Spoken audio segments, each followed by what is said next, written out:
This week, the Salvage squad have come to sunny Scotland to restore a machine as hard as rock. It's on the outskirts of Glasgow, in a village called Blantyre. We're here to tackle the Swiss Army knife of the heavy construction trade.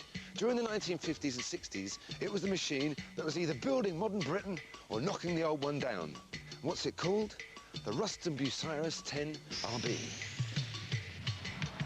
The Ruston Bucyrus 10RB is a highly adaptable machine that can be used as a digger or a crane. But of course, it's much more fun knocking things down. And it can do that too.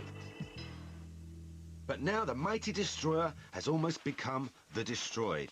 It's rotting away in a bleak corner of Blantyre. The squad's challenge is to get it ready to knock the stuffing out of something for the first time in years. She's owned by confirmed crane nut Donald Steele, a man who makes a living out of hiring out her modern descendants. Hello, Donald. Hello there, how you doing? Great. Take me to your crane. Donald's got his crane conveniently stashed in this enormous workshop. It ain't pretty, but it's got all the right stuff we need to work on something this size. Well, there she is. 46 years old, tired and worn. You can say that again. Let's go and have a look. Come on in. I think she's going to need a bit of work. Rusty Beast. That's what RB stands for, mate. What, Rusty Beast? Yeah. A big old thing, isn't it? Yeah, man. I realised. Check this out. Wicked. Well, I think they're going to be there for quite a while. Well, Rome wasn't built in a day, was it? Or knocked down in one. I like this. I'll tell you what, mate, we've got a lot of work to do before you do that for real. I know, this is all stuck. Don't even want to think about what's lurking underneath. Tell you something, this is a big job. Yeah. A very big job. As his father transported cranes around the country, Donald spent his childhood admiring them. He got lucky a few years ago when he happened across someone with cranes to give away. I met a guy who told me that he had some in his garden. I was really interested, so he invited me down to have a look at them. And we got talking, and then he asked me if I'd like one. And never want to refuse a bargain, you know. And why are you so keen that this should be restored? Well, because that's part of my heritage. I was brought up with these machines, and to see if they were the machines that built the world, part of our construction heritage. The thing that excites Donald is the crane's versatility. It was a multi-purpose tool, whereas the modern machine doing a one function. Whereas the 10RB could be on face shovel, drag line, crane, piling hammer, skimmer, and also drop ball for demolition. Demolition? Yeah. That sounds like fun.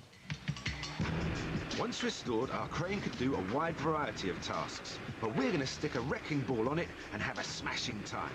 The thing is, our crane lover Donald isn't a fan of wrecking balls. He thinks they're too primitive. But he has got a soft spot for the dragline bucket, a cable-controlled digging device, so I'm going to see if we can cut a deal. There you go, mate. What do you reckon? Bit of room? A little bit more space? You like that? What do you reckon? RB rust bucket, mate. It's going to be interesting. Really beautiful. That's No, it is. It's a beautiful rust bucket. Yeah, it needs some work, mate. A lot of work. Well, you'd like to see it with its drag lines. Yeah, really, we're doing. I'd like to see it with the wrecking ball.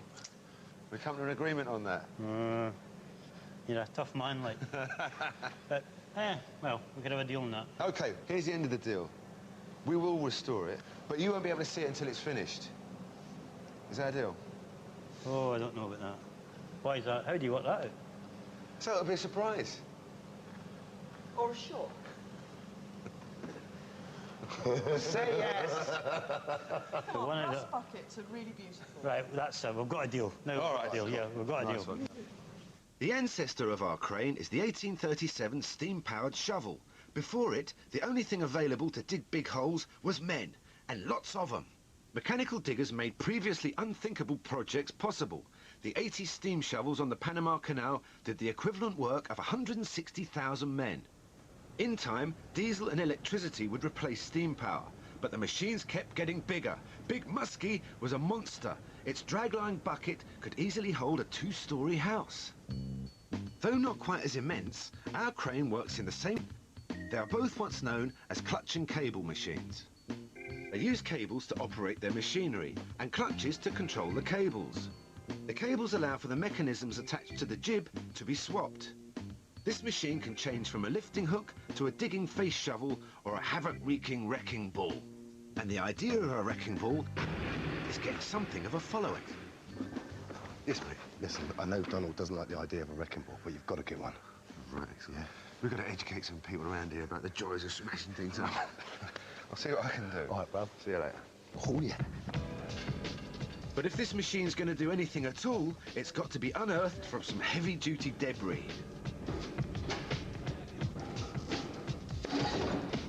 OK.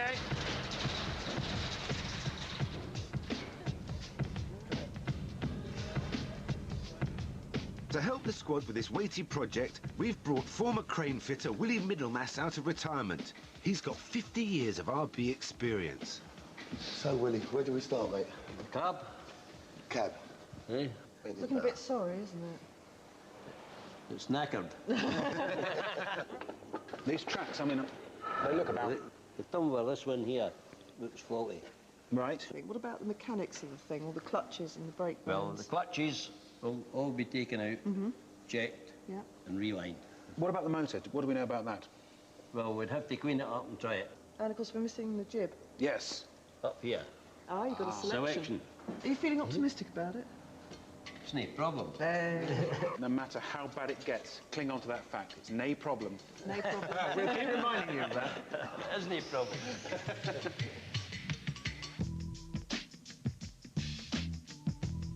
In order to get this machine ready, Jerry's got to get the 3-cylinder diesel engine going again. Claire's going to remove and refurbish the worn clutches and replace part of the caterpillar tracks. And I'm going to look for some new steel cables which control the jib. That's the long bit that sticks out like an arm. But the jib comes in 2 parts, and the bottom half is in need of repair, and that's down to Axel. But the first job for everyone is to remove the badly rusted cab. To shift it, we need a contractor with a modern crane called a high-ab, and some fabric strops to lift the cab. I know it's really strange to get overexcited about plant, but behind me, this high-ab is the latest thing. It can lift 2 tons out at 50 feet. I'm completely overexcited about it all. And to have it in the same building as RRB, which 50 years ago, that was the latest thing. It's fantastic. It's even got a remote control. However, it's going to take more than big boys' toys to get this job done. If we was in a 10RB workshop, we'd be able to take this cab off straight away. They've got special hoists that just take it straight off. But we're going to have to use strops, balance it kind of precariously, and hope we don't rip the cab to pieces.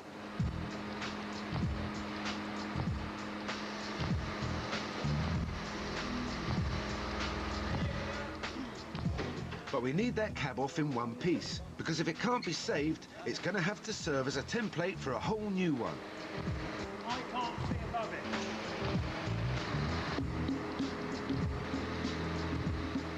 Gently does it. OK, side. Safe as houses. The cab is to go to a fabricating shop for further investigation. It's possible some of it can be saved. Time to get that jib moved.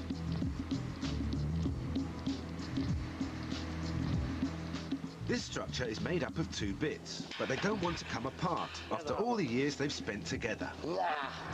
The squad have encountered the main problem on a machine like this: size. It's big, it's heavy, and we ain't got the right spanners at the moment, so until we can get a good spanner on it, we can't get this thing apart. You know what you've got to do, Axel. Hit it.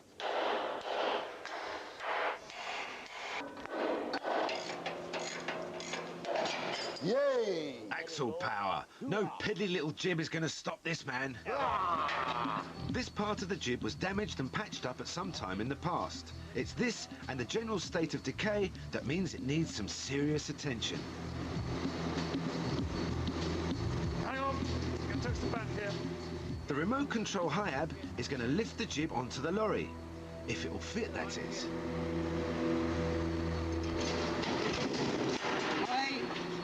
See what I mean? Get things wrong when you're working on heavy machinery and you soon know about it. The cab and one half of the jib head off to a nearby fabricating shop. Now, we've got to move this. It weighs in at a massive 8 tons, even in this stripped-down state. It just looks very silly hanging there like that. It's like a very big, very dangerous fairground ride, isn't it? Yeah. All right, we have to take it really steady. With the crane safely outside, time for some pressure washing. And who's going to get that plum job? Right, chaps, needs a clean. Filthy. Yeah, and there's one suit. One Is it suit. fit then? Who's for it? Well, doesn't fit me. Yeah, right. If it doesn't fit you, it's not going to fit me, is it? Yeah, it's true. It's not my colour. I know, but you... There are no gentlemen in this world. Claire gets down to it with her oversized water pistol.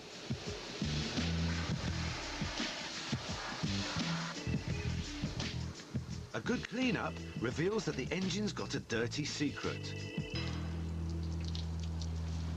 Right, I'm sorry, gentlemen. You may not like this. Oh, stop it.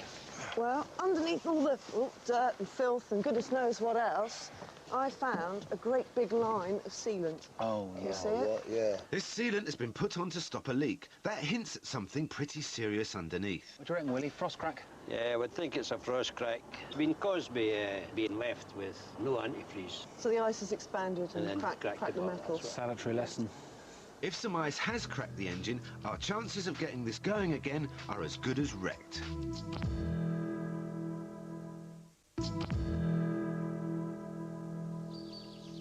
The salvage squad have come to Scotland to get a 10-ton Ruston Bucyrus crane ready to go wrecking.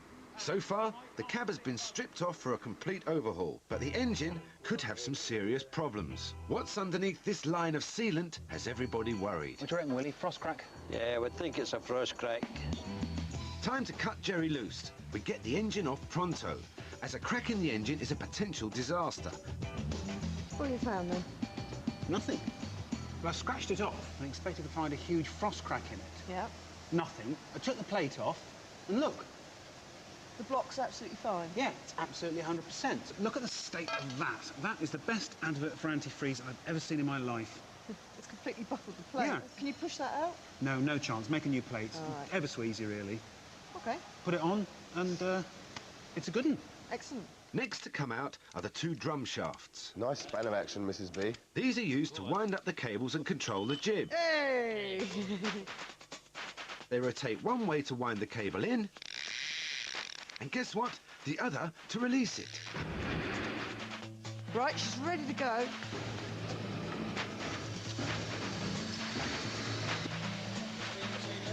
Right, all right. Now the drum shafts are out, they need a check over. And we can also give the gears underneath a clean. 50 years of filth. This machine moves on caterpillar tracks, but it's got the equivalent of a flat tyre. To get it working again, we need to replace the tumblers and idlers. The tumbler has large teeth on it which grip grooves in the track and provides the drive. The idler is a smooth round wheel which adjusts the tightness of the track. It's never worked for 15 years, so everything's solid. Yeah, solid. Everything you go to touch is solid. So that split pin there? Yeah, that's split pin there. Each piece is no more than an oversized link. It's held together by some robust split pins. That's it. That's good. Stage one done, now it's time to get the idler out. That'll do, X. Right. The idler is kept in place by this gizmo. It should move easily. Oh, no, really, I think we need a bar, mate. There you go, son. Cheers, mate. Try that.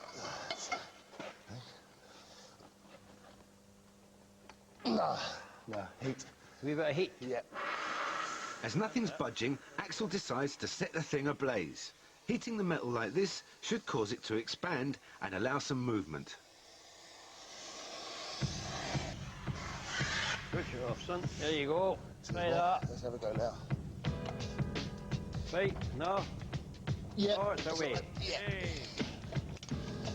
Nothing a bit of heat can't beat. That's it. Yay! That's the idler out. Now for the tumbler. And again. It transfers the power to the cat tracks.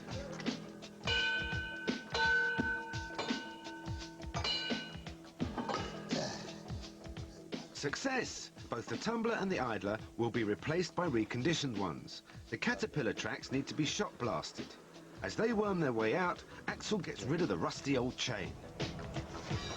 With this size chain, you really don't want to get your fingers caught. It's like a boa constrictor. With the squad hard at it, I'm off to find out as much as I can about our own particular 10 tons of 10RB. Donald's given me the address of a man who gave him the crane 5 years ago, and I'm hoping he can tell me something about the history of it. I've come to Dumfries to meet Willie Baxter. His father ran a fleet of 10RBs for years, and Willie grew up on them. Before I was 14,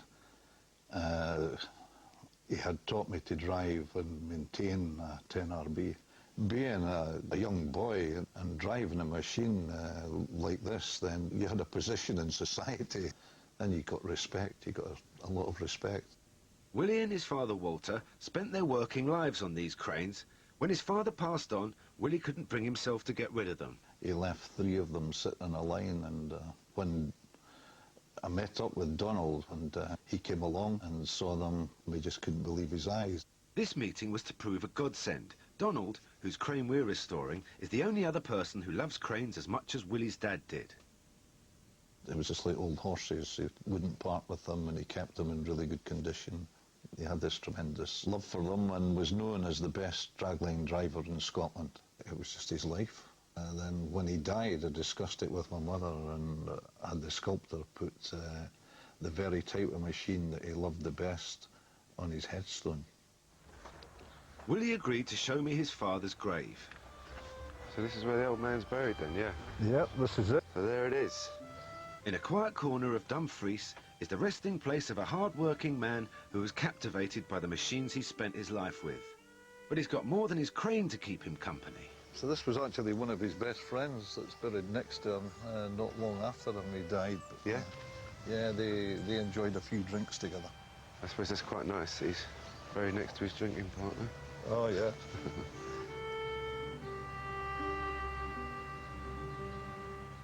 Back at the workshop, Claire's moved on to the drum shaft, a very important part of the crane. This is the real heart of the machine. So this is the bit where all the cable goes around for operating the drag line.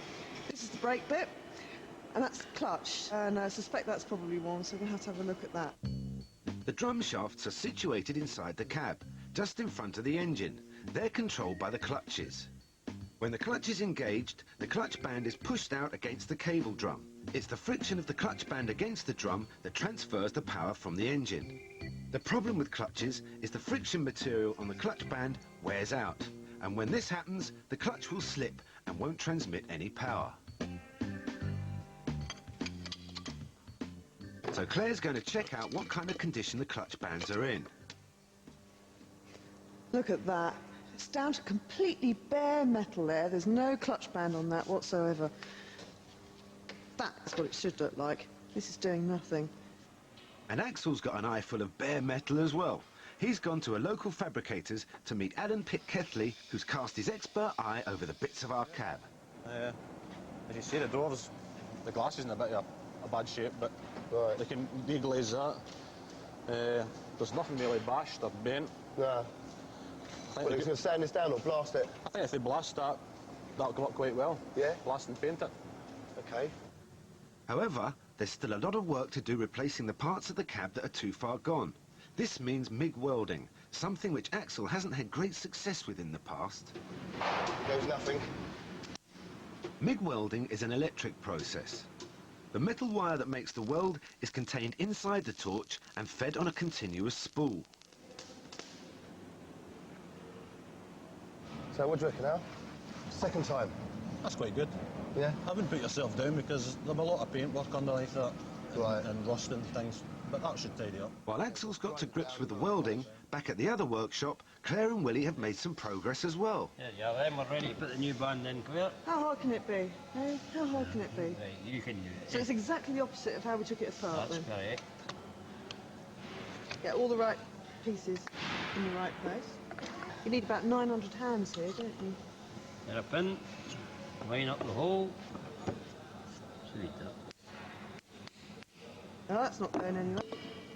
Another job done. That job well done, eh? Jerry's checking the state of the diesel filters. Oh, it certainly smells like 50-year-old diesel. Tastes like it too. These cylinders filter the fuel, and it looks like they've done it to death. think these may need changing. Oh, God. And I tasted that. Back at the fabricators, Axel's moved on to fixing the jib. We need this sorted if it's going to be able to stand the strain of swinging a wrecking ball. Our crane's jib is made up of 2 parts bolted together, and the bottom half of it is in need of serious attention. Axel has to chop out the bit that has an old and dodgy looking repair.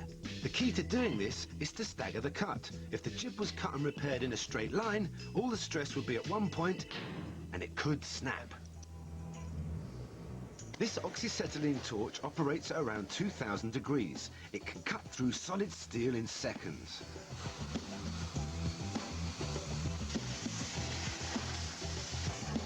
This is what engineering's all about.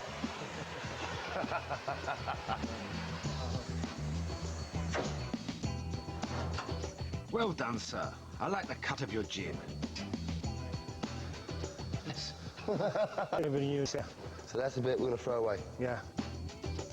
The next stage is to replace the duff rusted metal we've cut out by welding in new, strong, shiny stuff, making sure that we end up with an exact copy of what we started with, minus the bad bits. That looks all right, that. That's fine, yes. Right, cheers, mate. Among fans of ecclesiastical architecture, Lincoln is famous for its cathedral. But for devotees of cranes and heavy plant, Lincoln means one thing, and one thing only: Ruston, Bucyrus.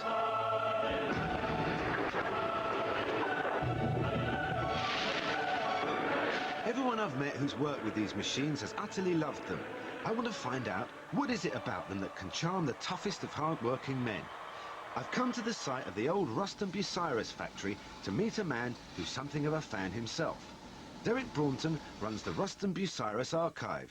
So, Derek, all of this would once have been the great Ruston Bucyrus Empire. It was indeed, yeah. From Bay 1 down there to 22 Bay up there.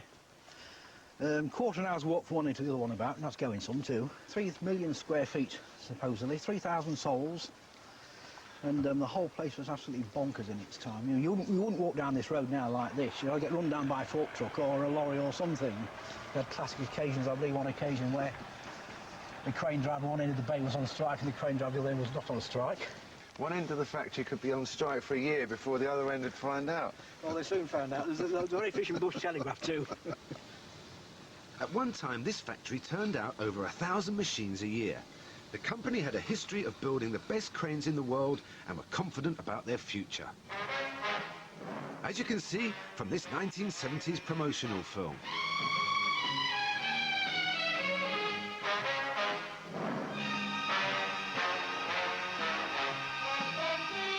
Being powerful and masculine, Ruston Bucyrus was reluctant to change.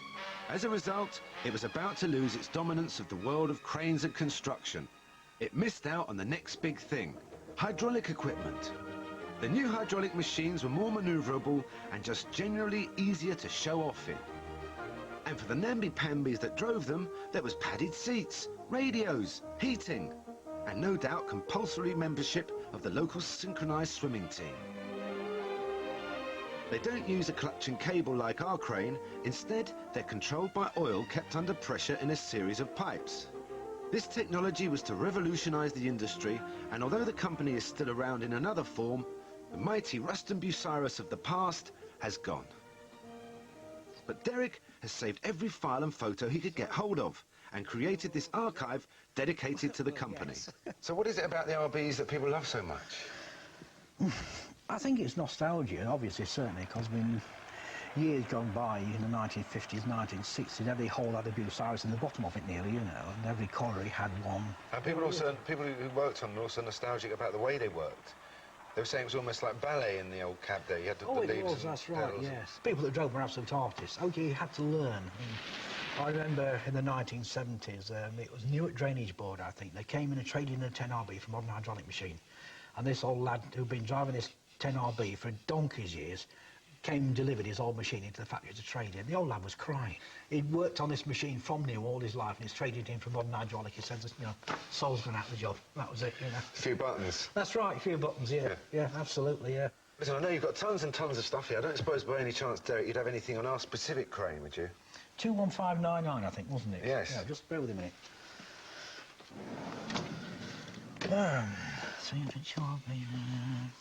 Oh, 3RB, 10RB. Here we go. Somewhere in here is machine number 21599.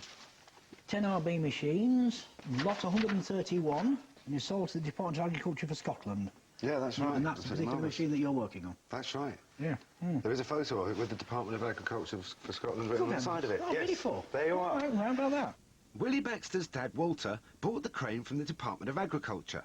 He used it to dig some of the first ever fish farms in Scotland. 2, 3. Back at the workshop, Axel's brought back the newly refurbished cab. The new cab is in kit form. The sides of the body and doors will bolt onto the crane base to form a structure on which the roof will sit. Nice one. Yeah, don't worry. Axel's also brought back the newly repaired bottom half of the jib. Okay. Mind toes, please. That's down. Thank you very much. It looks brilliant, mate. It really does. No, it looks awful. It just needs a very good coat of paint. Just hope it works, it doesn't fail. In the neighbouring workshop, the crane base is getting a few coats of paint, including the appropriately named Ruston's Green.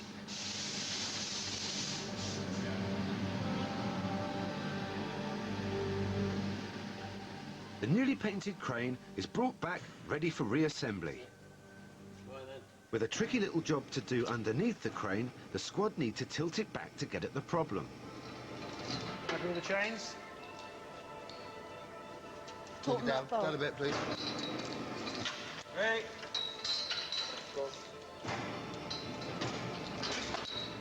All right. Ready? Go on. Stop! Stop watching out for these things, Jerry. If you're driving the crane, you're really going to watch it. Go on. Just take it gently now. Ease it up. Up you go. All right, go on. On you go. All right. Go on. Problem, stop, Oh, minute. Stop, stop, stop. See? Bring it down. We bent them, haven't we? Oh, Oh, sugar. Sugar indeed. As the heavy crane tilted back, part of it got trapped by the chains lifting the machine.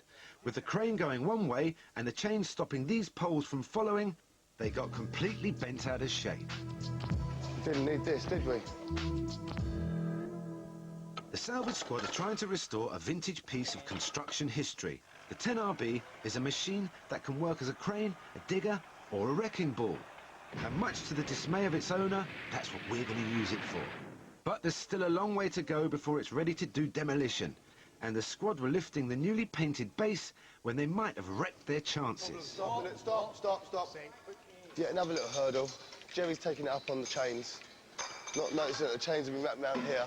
And as it's gone up, as you can see, we've got a new angle to our straight bars. The poles that have got bent make up part of the A-frame. This supports the cables that run to the jib, so it's a vital part of the crane's anatomy. It's a problem we could do without. We didn't need it. It's because everyone was watching the chains and not what was going on upstairs. Yeah, no, but it's saying you've got to always, as a driver, you always got to try and watch everything. Always. Everyone's guilty, mate. You were watching as well as I. All this hassle was about the routine replacement of two awkward-to-get-at split pins. The upshot of it is, Axel gets under the thing and gets dirty. More seriously, somebody's going to have to find time to repair these poles. And they weren't the only thing that got damaged. One of the major frustrations on this job is that we take one step forward, we get all the paint on, fantastic, but we're so short of time, we have to move on it immediately. So we pick it up with a crane, scratch it to pieces, and we're going to have to touch it up and do it again. And I hate it. If you're going to do a job, you do it properly the first time and then leave it. While the squad are trying to figure out what to do about the scratched, battered and bent crane they've just restored, I've gone to get the steel cables that will operate our wrecking ball. They're being made at Bryden Ropes. They've got heaps of the stuff. Steel rope is basically the same as normal rope, except you make it with wire. Making it stronger and more flexible is to take a number of wires and weave them strand. Keith Glaspie explains how. OK, well, the wire that we've made is now on bobbins, and then we're taking it down the machine to where we're going to form it into the strand. Now, on a conventional stranding machine, the wires would be spinning round, but on this machine, they're not. It's the strand that's spinning round. The interesting thing is how we make the strand turn.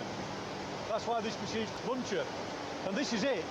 Now, there's a black button there. Yeah. If you'd like to press that... You sure? Oh, absolutely. You'll be OK. You'll see what happens. Press it down now. OK, so you can see these bows going round. And what they're doing is they're pulling the strand through and twisting it up. It goes round the machine, elect it in the middle. Just finished strand.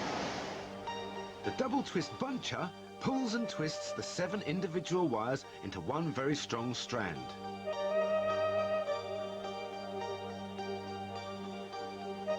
The next stage is to repeat the process, weave 7 strands together on another machine. But before we can do that, I've got a spot of manual labour to do.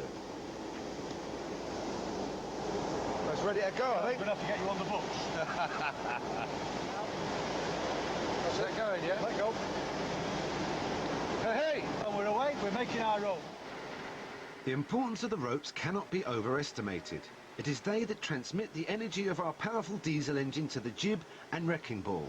And here's that little bit of rope that you made with your own fair hands. Right? There you go. By the way, which way is Glasgow? This way, and it's a long way, but I'll give you a hand to get you going. Are you ready? Cheers, mate.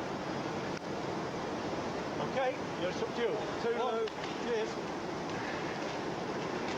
You tack the high road and I'll tack the... Back in Scotland, Axel and Willie have taken our badly bent poles to the fabricators to see if they can be bent straight. But... We can't straighten them because it'll fatigue the metal too much.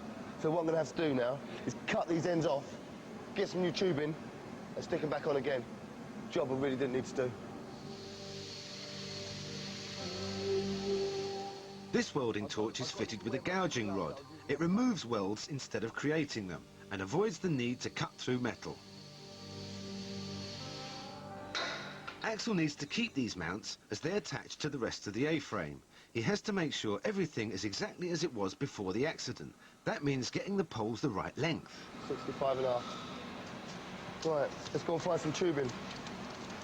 Back at the main workshop, Claire and Jerry have called in some extra help in the form of John Freefall McCall. He's here to lend a hand, and once the crane's finished, he'll be our designated driver. John McCall got his nickname after a platform he was working on collapsed. He had to jump from his falling crane while it was in mid-air. Now he's Freefall McCall to everyone that knows him. The trio continue restoring the drivetrain.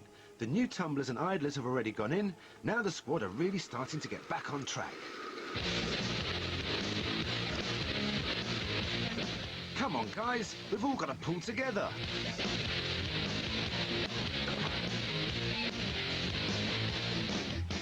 Now we've got tracks, an engine would be handy. Oh, I've finally got my lovely new water-retaining plate. It's just a case of fitting it now. With this new plate bolted snugly onto the engine block, Claire can now get down to the important job of making the thing look pretty. But there's a couple of other items that could do with a lick of paint. Oi, oi! Claire, Jerry! The repaired A-frame poles. What do you reckon? Hey! That'll do. Well done. Very good. Let's get them back on and pretend it never ever happened. It didn't. It's all a dream. Having been the hero, Axel hands over the job of reassembling the A-frame. Up, right. OK. Right back. These new poles should slot into place so the top retaining pin goes easily through both of them. Aha. Ha-ha. It's not awful keen. You're not happy? No, not happy with that. What Willie's concerned about is the hole centres, the distance between here and here isn't exactly the same on both posts, and it must be. Axel's track record is exemplary, and he's keen to keep it that way. He just can't accept he might have made a mistake. No, I'm not taking the blame for nothing. No, no, no. They measured it. It was exactly the same length poles. I saw them measure them. There's only one way to find out. Take it to the centre of the hole. 196. Try the other side now. Spot on. Spot on. The poles are both the right length. Phew, I thought I got it wrong. So what's the problem then? I think what it is, there's a twist in this A-frame, so it's sitting a bit like that. Is it? So Axel's in the clear. With a bit of jiggery-pokery, the poles go on and fit just fine. The other good news is Jerry's ready to test the engine. I've rigged up a battery and a fuel supply, I'm going to run it right here on the deck. Should we go for it then? Yeah, go on. Go on.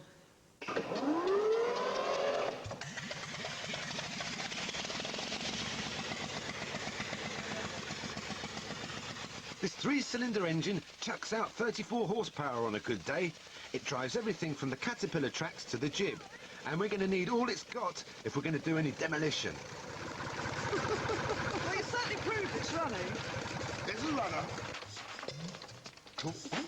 It's very happy, isn't it? Yeah. Look at that. Smoking. You're a very happy little diesel. The next stage is to get the engine back on.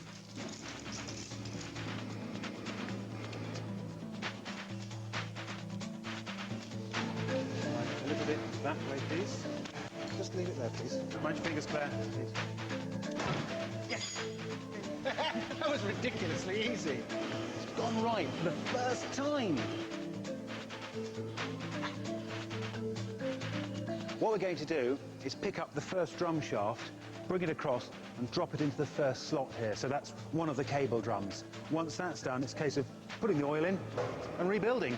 Right, there you go, John.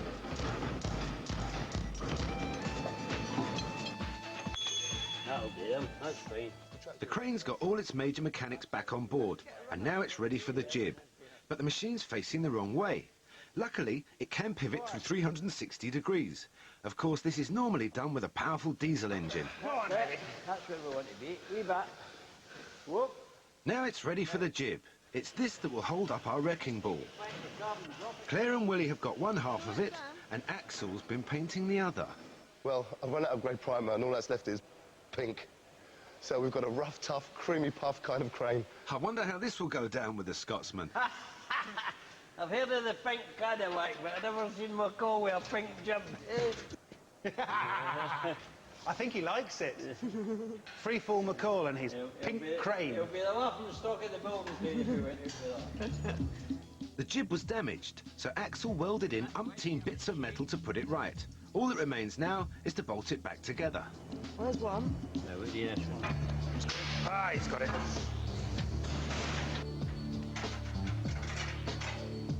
Right, Willie, ready? Shove it this way, Jerry. Our multicoloured jib is whole again. Whoa, you're too far. How's that? Too far. Go on, then. That's that.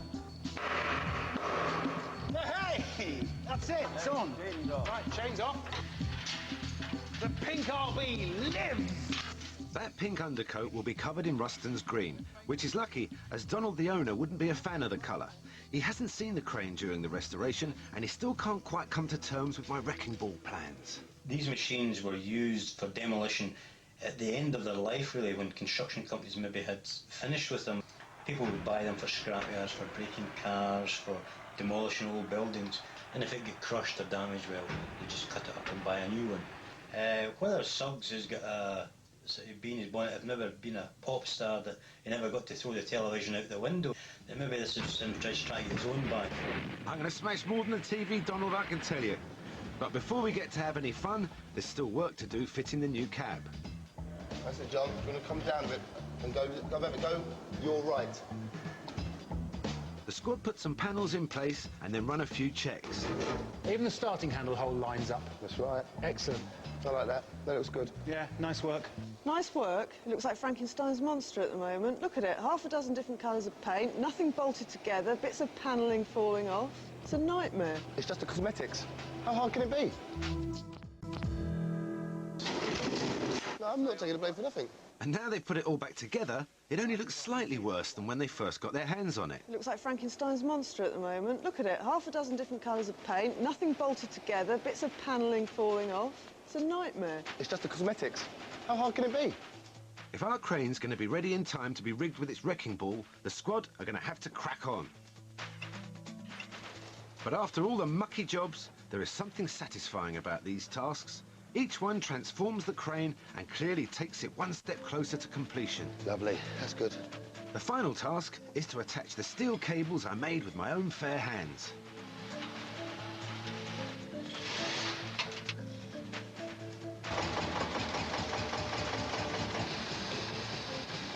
The restored clutch and cable system works like a dream, and the crane hoists the jib with ease.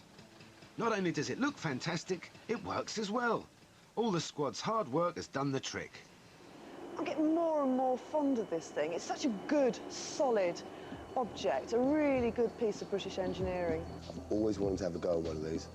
Big iron ball, house, just flatten it. This is the final day of the rebuild. Everyone works late into the night getting the crane ready. Tomorrow, it'll be handed over to Donald, its owner.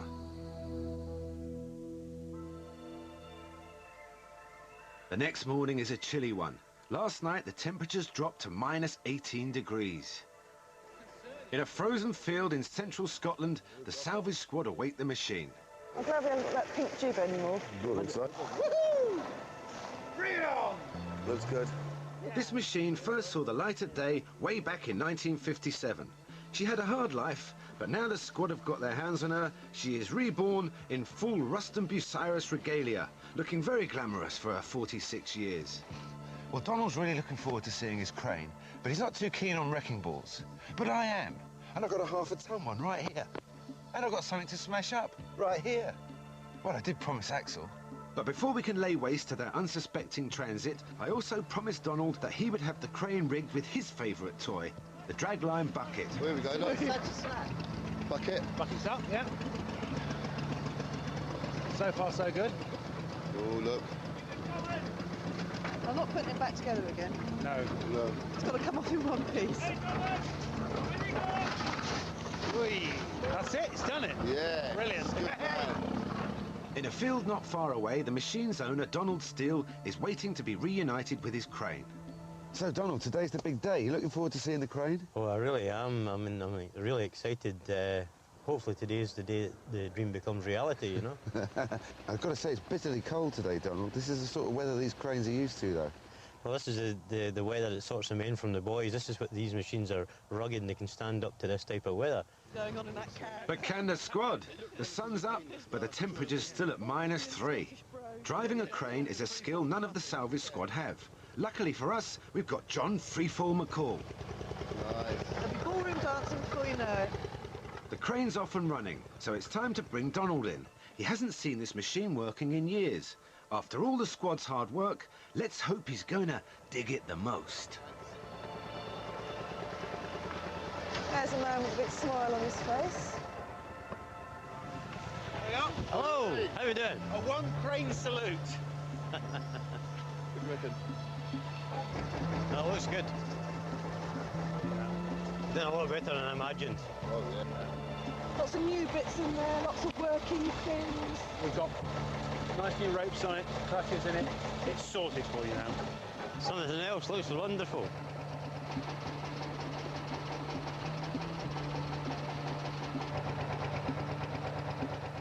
Donald's able to drive one of these, so he's straight into the cab to check everything's up to scratch. Hey! Hey! Hey! It moves! It's going to chase us with it now. Run away! Hey! It really works! Now we get to experience Donald's favourite pastime, draglining. It's a bit like fly fishing, but with a very heavy hook. The bucket is thrown out with just the right amount of force to place it in exactly the right spot. Then it's dragged back, lifted, and the contents tipped. And the process begins all over again. It might sound easy, but it's a skill that takes time to acquire. I'm pleased to see that Donald hasn't lost the knack. But what does he make of the squad's work? There's too much play in your levers. Getting your clutches adjusted. Who set the clutches up? She did. No, it's not my fault. It's not always my fault. Not bad at all. But what do the old pros think? Well, it's good to see it working again, you know, after the state it was in when we started, you know. Yeah, last time I was one of them was in the late 50s. Brings back memories when I was a young guy, you know. That was a while ago. But lest we forget, there is another task our crane has to undertake today. Well, Donald, also, remember we made a deal? I said if we put the drag line on it, we could have a wrecking ball. Remember that? Yeah. Come this way. Come this way. Come this way. Come on, everyone. Now, this is especially for my old mate Axel here. Now, Donald's not happy about his lovely crane being used as a wrecking ball, But there's one member of the squad that's keen to give it a try. Ta-da! You're having a laugh. That is such a grumpy face, Donald. Oh, what's that for? That is for our little red van over here, which in a few moments is going to be unrestorable. Smashing! Let's get started.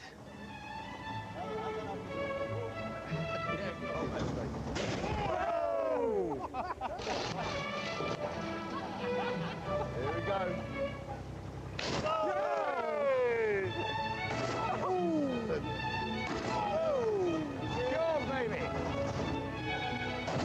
Never mind rebuilding the country. This is what this was built for. Go on, down you go. Jerry, up in the front seat. Go on. Come on, extra. Come on, have a go.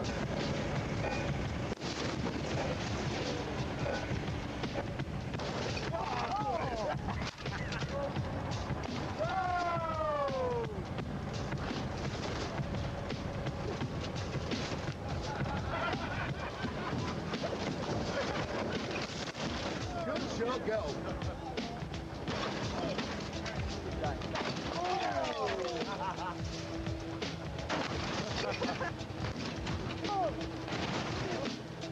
And despite Donald being horrified at the thought of his beloved 10RB being used with a wrecking ball, I'm starting to think he might be coming round to the idea.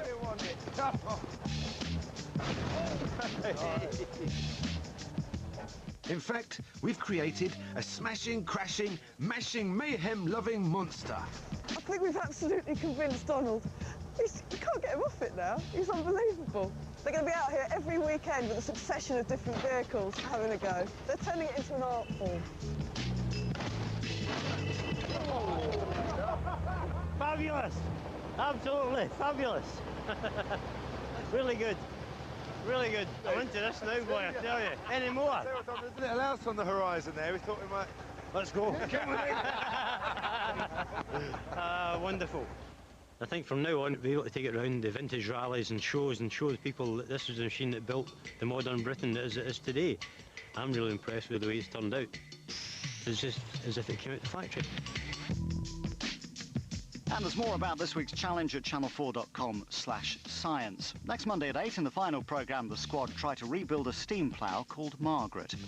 Well, Next on 4 Air Crash concludes with a look at how surviving an air disaster can mean living through a legal as well as a psychological nightmare.